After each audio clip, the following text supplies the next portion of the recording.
Chemical bonding lecture number 4। हमने आगे charge construction के एप्लीकेशन डिस्कस किए हुए हैं। हम इसके सेकेंड एप्लीकेशन की ओर जाते हैं।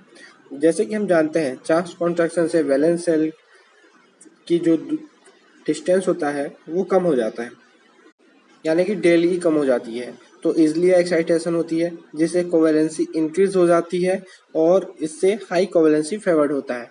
मतलब कि इसमें नंबर ऑफ कोवेलेंट बॉन्ड बनाने की क्षमता बढ़ जाती है। अगर हम देखें एलिमेंट में अगर कोई हायर कोवेलेंसी शो कर रहा है जैसे कि PCl5, तो वो जरूर ही PCl3 लोअर कोवेलेंसी भी शो करेगा। लेकिन ये जरूरी नहीं है कि अगर वो लो कोवेलेंसी शो करे तो हायर कोवेलेंसी भी शो करे। जैसे कि PHC लो कोवेलेंसी तो शो करता है लेकिन PH5 नहीं बनाता है। हम जानते हैं कि ये चार्ज कंस्ट्रक्शन फिनोमेना से वर्क कर रहा है। अगर हम देखें सल्फर और हाइड्रोजन को, तो सल्फर और hydrogen only hydrogen charge construction नहीं करवा पाने के कारण ये दो कोवेलेंसी शो करेगा सल्फर। लेकिन अगर सल्फर के साथ फ्लोरीन को अगर जोड़ा जाए जो कि 2NH2 है और NP4 ऑक्सीजन के नीचे आने के कारण 3H2 3P4 है इसका कॉन्फ़िगरेशन। तो फ्लोरीन क्या है कि नॉर्मल कंडीशन में F2 भी बनाता है और इसके P के एक एक्साइटेड करवा के D में SF4 भी बनाता है और P के साथ साथ S का भी एक एक्साइटेड करवा के SF6 भी बनाता है। तो इस प्रकार SF2, SF4 और SF6 अगर इसके सारे को जोड़ा जाए, अगर एक सम ऑफ n कोवेलेंसी लिया जाए तो इसमें 12 आता है। तो हम देखते हैं अब नेक्स्ट इसका थ्योरी।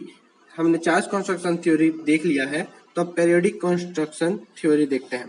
पीरियोडिक कंस्ट्रक्शन थ्योरी क्या बोलता है कि हम जैसे देखते हैं कि कोई एटम A है, तो अगर उसमें आगे जाया जाए उसके पीरियड में कि अगर हम जैसे बोरॉन, कार्बन, नाइट्रोजन, ऑक्सीजन में जाते हैं तो इसका चार्ज मतलब कि जेड इफेक्टिव इंक्रीज होते जाता है, जिससे क्या होता है कि ये अपने इलेक्ट्रॉनों को ज़्यादा अट्रैक्ट करता है, मतलब अपने सेल को ज़्यादा अट्रैक्ट कर पाएगा, जिससे क्या होगा कि इसकी साइज डिक्रीज होती जा रही है।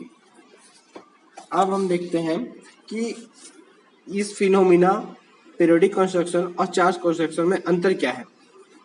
जनरली चार्ज कंस्ट्रक्शन में क्या होता है, जेड इफेक्टिव ओनली इंक्रीज होता है, जिसके कारण इसमें इसके इलेक्ट्रॉन मतलब कि इसके जनरली कार्बन से कार्बन डेल प्लस मतलब कि पार्शली पॉजिटिव में जाया जाए तो देख सकते हैं हम कि इसमें पार्शली पॉजिटिव चार्ज इंक्रीज हो रहा है। ये मोर पावरफुल तो हो रहा है पर इसमें इलेक्ट्रॉन का नंबर इंक्रीज नहीं हो रहा है। पर अगर हम कार्बन से नाइट्रोजन में जाएं तो इसमें जेड इफेक्टिव भी इंक्रीज हो रहा है, साथ में एक इलेक्ट्रॉन एक्स्ट्रा ऐड हो रहा है, मतलब इसमें एक प्रोटॉन भी ऐड हो रहा है प्लस एक इलेक्ट्रॉन भी ऐड हो रहा है। और हम जानते हैं कि पार्शली अगर पॉजिटिव आता है कार्बन में तो उसमें चार्ज कंस्ट्रक्शन फिनोमिना लगेगा, जिसके कारण उसका पेनल्टीमेट सेल उसको रिपल करेगा, जिसके कारण उसका NS सेल जो है वो कम अंदर जाएगा और उसके जगह उसका P सेल और D सेल ज़्यादा अंदर आएंगे। तो इसमें क्या होगा, वैलेंस सेल में जो होगा उसकी डेली में डिक्रीज आ जाएगा और उसकी डेल ई कम हो जाएगी। लेकिन हम अगर देखें पीरियोडिक कंस्ट्रक्शन में तो ये इसके अपोजिट होता है, क्योंकि यहाँ पर एक प्रोटॉन ज़्यादा ऐड हो रहा है तो इसको NS सेल को ये ज़्यादा ही अट्रैक्ट करता है और इसमें एक एक्स्ट्रा इलेक्ट्रॉन भी ऐड हो रहा है जो इसके NP में आता है। तो ये खुद के NP सेल में प्रेजेंट और भी इलेक्ट्रॉन को रिपेल करता है, साथ में ही ये NS सेल में प्रेजेंट इलेक्ट्रॉन से भी रिपेल को फील करता है और ये ज़्यादा अंदर न जाकर थोड़ा सा ही अंदर जा पाता है। तो यह क्या होता है, यहाँ पर वैलेंस सेल का एक्सपेंशन होता है। यह जस्ट चार्ज कंस्ट्रक्शन के अपोजिट हो जाता है। NS सेल ज़्यादा ही अंदर चला जाता है और एनपी सेल कम अंदर जा पाता है। एनएस सेल इसलिए ज़्यादा अंदर जा पाता है क्योंकि यहाँ पर एक एक्स्ट्रा प्रोटॉन ऐड हुआ है, और एनपी सेल इसलिए अंदर जा नहीं पाता ज़्यादा क्योंकि इसमें एक एक्स्ट्रा इलेक्ट्रॉन ऐड हुआ है जो कि एनएस सेल से भी रिपल्सन फील करता है और एनपी सेल में स्वयं के जो प्रेजेंट इलेक्ट्रॉन से भी रिपल्सन फील करता है। और दूसरी बात, एनएस सेल जब अंदर ज़्यादा जा पाता है तो ये ज़्यादा ही शील्डिंग क्रिएट करता है क्योंकि ज़्यादा डेंसिटी पर इलेक्ट्रॉन वॉल्यूम जितनी ज़्यादा होगी उतनी ज़्यादा ही शील्डिंग क्रिएट कर पाएगा। तो यहाँ पर वैलेंस सेल का एक्सपेंशन हो जाता है। लेकिन देखने वाली ये इंटरेस्टिंग बात यह है कि चार्ज कंस्ट्रक्शन हो या पीरियोडिक कंस्ट्रक्शन, दोनों में साइज का कंस्ट्रक्शन होगा ही, साइज श्रिंक होगा ही, साइज घटेगा, लेकिन चार्ज कंस्ट्रक्शन में वैलेंस सेल का कंस्ट्रक्शन होगा, श्रिंक होंगे वैलेंस सेल, लेकिन पीरियोडिक कंस्ट्रक्शन में वैलेंस सेल एक्सपेंशन होगा। तो हम देखें, अगर कार्बन पार्शली पॉजिटिव और नाइट्रोजन का वैलेंस सेल के हम एक क्रम में अरेंज करें तो हम देखेंगे नाइट्रोजन में क्योंकि एक्सपेंशन हो रहा है वैलेंस सेल में, इसलिए इसका गैप ज़्यादा होगा, फिर कार्बन का होगा, फिर कार्बन पार्शली पॉजिटिव का होगा। क्योंकि कार्बन और कार्बन पार्शली पॉजिटिव में इलेक्ट्रॉन चेंज नहीं हो रहे हैं, लेकिन कार्बन से नाइट्रोजन में अगर जाए तो एक एक्स्ट्रा इलेक्ट्रॉन ऐड हो जा रहा है। पर गौर करने वाली बात यह है कि नाइट्रोजन में पीरियोडिक कंस्ट्रक्शन हो रहा है, यहाँ पर एनपी सेल बाहर नहीं जा रहा है बल्कि कम अंदर आ रहा है, इसलिए हम इस चीज़ को ध्यान रखेंगे कि ये बाहर जा रहा है नहीं कहेंगे रिपल्सन के कारण, ये रिपल्सन के कारण कम अंदर आ पा रहा है। अब हम एमओटी के बेसिक कॉन्सेप्ट को समझेंगे इसी फिनोमिना से कि हम बोरॉन, कार्बन, नाइट्रोजन और ऑक्सीजन और फ्लोरीन को देखें तो बोरॉन, कार्बन और नाइट्रोजन में क्रमशः जेड इफेक्टिव इंक्रीज होते जाएगा और इनके वैलेंस सेल में जो कि पीरियोडिक कंस्ट्रक्शन फिनोमिना से थोड़ा थोड़ा इंक्रीज होता जाएगा, इसमें एस ज़्यादा अंदर जाएगा और पी थोड़ा सा ही अंदर जाएगा। तो इससे क्या होगा, बोरॉन से कार्बन, कार्बन से नाइट्रोजन में जाए तो डेली इंक्रीज होते जाएंगे। पर हम जानते हैं कि हमने एमओटी जब भी बनाया है B2C2N2 का, तो ये डाईएटॉमिक मॉलिक्यूल का O2 और F2 से अलग एमओटी बनता था। इसका कारण ये है कि अगर हम ऑक्सीजन में देखें तो ऑक्सीजन में 2s2 2p4 इलेक्ट्रॉनिक कॉन्फ़िगरेशन पाया जाता है। इसमें 2s2 तो ठीक है, लेकिन ये 2s2 तो बोरॉन, कार्बन, नाइट्रोजन में ही पाया जाता है, पर ऑक्सीजन में ये जो चौथा इलेक्ट्रॉन है जो p में आ रहा है वो क्या करता है, पेयरिंग कर लेता है और पेयरिंग के कारण एक्स्ट्रा रिपल्सन फील कराता है p में प्रेजेंट सेल को, जिसके कारण p और ज़्यादा अंदर नहीं आ पाता है और एक्स्ट्रा प्रोटॉन जो आता है वो S को और ज़्यादा अट्रैक्ट करता है। इससे क्या होता है, P थोड़ा सा ही अंदर जाता है, मिनिमम इनर साइड जाता है और S ज़्यादा अंदर की ओर जाता है। तो इससे क्या हो जाता है, डेली बहुत बहुत टू हाई हो जाता है और ऐसा ही फ्लोरीन में भी होता है। तो हम देखते हैं नाइट्रोजन से ऑक्सीजन में हम जब जाते हैं तो इनके बीच एक बॉर्डर लाइन बन जाता है, इसको ही ट्रांजिशन या बॉर्डर लाइन कहते हैं, क्योंकि यहाँ पर से पेयरिंग स्टार्ट होता है जिसके कारण इसके मॉलिक्यूलर ऑर्बिटल डायग्राम में भी चेंजेस आने लगते हैं। अगर हम डेली के ऑर्डर में कार्बन टेट्राफ्लोराइड, नाइट्रोजन और मेथेन और फ्लोरीन को अरेंज करना चाहें तो हम जानते हैं क्योंकि मेथेन में चार्ज कॉन्ट्रैक्शन नहीं हो रहा है तो इसका डेली नॉर्मल होगा, या हम कहें हाइड्रोजन की इलेक्ट्रोनेगेटिविटी कार्बन से कम है तो इसमें पार्शियली नेगेटिव आ सकता है। तो लगभग कार्बन और मेथेन का तो बराबर होगा, लेकिन कार्बन में फ्लोरीन जो है मोर इलेक्ट्रोनेगेटिव है कार्बन टेट्राफ्लोराइड में, जो कि चार्ज कंस्ट्रक्शन करेगा, इसलिए वो पहले नंबर पे आएगा जिसकी डेली सबसे कम होगी, फिर कार्बन आएगा, फिर मेथेन आएगा, उसके बाद हम जानते हैं कि नाइट्रोजन आएगा, उसके बाद फ्लोरीन आएगा। अब हम चार्ज कंस्ट्रक्शन थ्योरी या एक्साइटेशन थ्योरी के एप्लीकेशन की ओर डिस्कस करेंगे। अब हम देखते हैं कि नॉन एग्जिस्टेंस ऑफ मॉलिक्यूल देखेंगे हम इसके थ्रू, एक्सपेंशन ऑफ ऑक्टेट देखेंगे इसके थ्रू, हाइपरवैलेंट, हाइपोवैलेंट, वैलेंट स्पीसीज भी देखेंगे, और वेरिएबल कोवैलेंसी। ये 4 एप्लीकेशन हम इसके थ्रू देखेंगे। तो हम सबसे पहले देखते हैं non existence of covalent molecule. अगर हम देखें इसका रीजन क्या है नॉन एग्जिस्टेंस का, तो सबसे पहले हम बोल सकते हैं फेल इन प्राइमरी कंडीशन, जो कि अब्सेंस ऑफ वैलेंट ऑर्बिटल होता है, वैकेंट ऑर्बिटल होता है। और सेकेंड कंडीशन में अगर फेल होता है तो अब्सेंस ऑफ चार्ज कंस्ट्रक्शन के कारण, मतलब कि इसमें डेली का जो साइज है वो ज़्यादा होगा, तो अपने आप इसमें कंस्ट्रक्शन ना हो पाने के कारण इसमें एक्साइटेशन नहीं होगा, जिससे कोवैलेंट बॉन्ड फॉर्म नहीं होंगे। अगर हम देखें, क्योंकि हम जानते हैं नाइट्रोजन पेंटावैलेंट कोवैलेंसी शो नहीं करता है, क्योंकि इसके पास वैकेंट ऑर्बिटल ही नहीं है जिसमें कि कार्बन के इसके 2s2 के जो इलेक्ट्रॉन एक्साइट होकर Nr5 बनाए। हालांकि इसके थर्ड पीरियड में हम जाएं तो क्या होता है, मतलब इसके नीचे नाइट्रोजन के नीचे फास्फोरस में जाए तो इसमें डी ऑर्बिटल भी आ जाते हैं, जिसके कारण वो पेंटावैलेंट शो कर सकता है। अगर हम ऑक्सीजन को देखें तो अभी तक हमने नाइट्रोजन में देखा था कि वो मैक्सिमम कोवैलेंसी 4 शो कर सकता है, क्योंकि ये कोऑर्डिनेट 1 बना लेता है। अदरवाइज नॉर्मल कंडीशन में ये 3 ही कोवैलेंसी शो कर सकता है। ऑक्सीजन, क्योंकि हम जानते हैं कि इसमें मैक्सिमम कोवैलेंसी ये 3 शो कर सकता है, एक कोऑर्डिनेट बॉन्ड बनाकर और 2 नॉर्मल बॉन्ड बनाकर। पर देखने वाली बात यह है कि 2s2 2p4 में इसके पास 2 लोन पेयर है, जबकि एक ओनली ही 1 लोन पेयर ही डोनेट कर रहा है।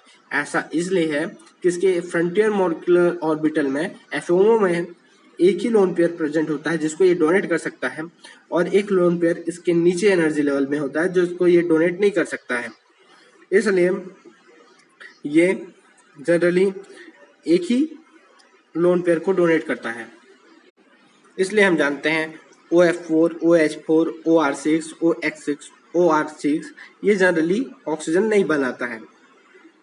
ये तो हमने डिस्कस किया कि जो प्राइमरी कंडीशन में फेल हो गए, लेकिन अब हम देखते हैं कि क्या सेकेंडरी कंडीशन में फेल होने के कारण भी नॉन एग्जिस्टेंस होता है।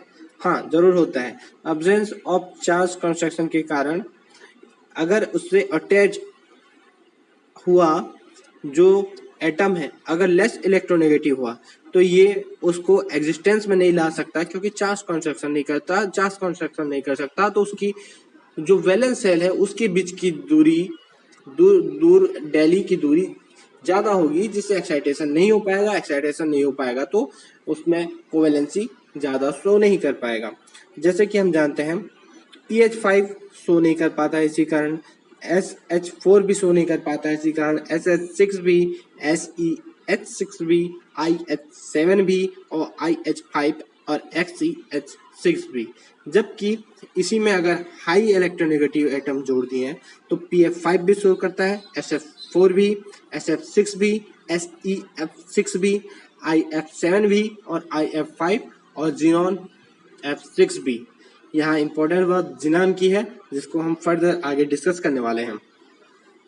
हम इससे पहले कुछ क्वेश्चन देख लेते हैं कि अगर हम देखें NF5, SCl6, IH7 और OH4, इसमें से हम किसको एक्साइटेशन थ्योरी से डिस्कस या इसके नॉन एग्जिस्टेंस को नहीं समझा सकते हैं। तो हम जानते हैं कि NF5 में हम समझा सकते हैं, ये प्राइमरी कंडीशन में फेल हो जाता है क्योंकि इसमें वैकेंट ऑर्बिटल नहीं रहते हैं। अगर हम IH7 की बात करें तो ये सेकेंडरी कंडीशन में फेल हो जाता है, क्योंकि इसके पास वैकेंट ऑर्बिटल तो हैं पर ऐसा साइड एटम नहीं जुड़ा है जो इसको हाई इलेक्ट्रोनेगेटिव देके इसमें चार्ज कंस्ट्रक्शन करा सके। अगर हम थर्ड की देखें SL6 की, तो ये क्या होता है, हाँ इसे हम नहीं समझा सकते क्योंकि इसमें वैकेंट ऑर्बिटल भी है और इसमें मोर इलेक्ट्रोनेगेटिव एटम साइड में जुड़ा भी हुआ है। लेकिन हम इसको समझा सकते हैं किस बेसिस पे, स्टेरिक क्राउडिंग के बेसिस में, जिसे हम आगे कॉन्सेप्ट्स में समझेंगे। और चौथा जो है OH5, ये भी प्राइमरी कंडीशन में ही फेल हो जाता है, इसमें वैकेंट ऑर्बिटल नहीं है। अगर हम देखते हैं कि अगर हम देखें सेकंड क्वेश्चन कि अगर chlorine H5, chlorine I7, FCl2+ और BrH5, इसमें से कौन सा एग्जिस्ट करेगा? ClH5 तो एग्जिस्ट नहीं कर सकता क्योंकि ये लेस इलेक्ट्रोनेगेटिव एटम से जुड़ा है। इन सभी में ध्यान देने वाली बात यह है कि इन सब के पास वैकेंट ऑर्बिटल तो है ही, तो हमें वैकेंट ऑर्बिटल देखना नहीं है, साइड एटम को ही ध्यान देना पड़ेगा। Cl के साथ आयोडीन जुड़ा है जो कि लेस इलेक्ट्रोनेगेटिव है। अब Br के साथ भी हाइड्रोजन जुड़ा हुआ है जो लेस इलेक्ट्रोनेगेटिव है, लेकिन फ्लोरीन के साथ जो Cl2+ बनाया हुआ है, वो ध्यान देने वाली सबसे इम्पोर्टेंट बात यह है कि इसकी स्ट्रक्चर हम जैसे जनरली देख कर सोचेंगे FCl2, इसमें F सेंट्रल एटम है, ऐसा नहीं है। यहाँ पर क्लोरीन सेंट्रल एटम है जो कि अपने से सेम इलेक्ट्रोनेगेटिव क्लोरीन से एक जुड़ा हुआ है और इससे ज्यादा इलेक्ट्रोनेगेटिव फ्लोरीन से एक जुड़ा हुआ है, और इसी क्लोरीन पर एक प्लस चार्ज लगा हुआ है जिसके कारण ये एग्जिस्ट करता है। ये एक इंटर हैलोजन कंपाउंड है। अगर हम देखें इंटर हैलोजन कंपाउंड क्या होते हैं, इंटर हैलोजन कंपाउंड में देखने से पहले हम ये देखते हैं इसकी कॉन्फ़िगरेशन ये होती है NH2NP5 होती है, जिसमें से इनके पास एक D वैकेंट ऑर्बिटल भी होता है, D5 वैकेंट ऑर्बिटल होता है, D5 नहीं sorry 5D vacant orbital present रहते हैं। अब अगर दो हैलोजन आपस में जुड़ रहे हैं तो इनमें इलेक्ट्रोनेगेटिविटी डिफरेंस होता है।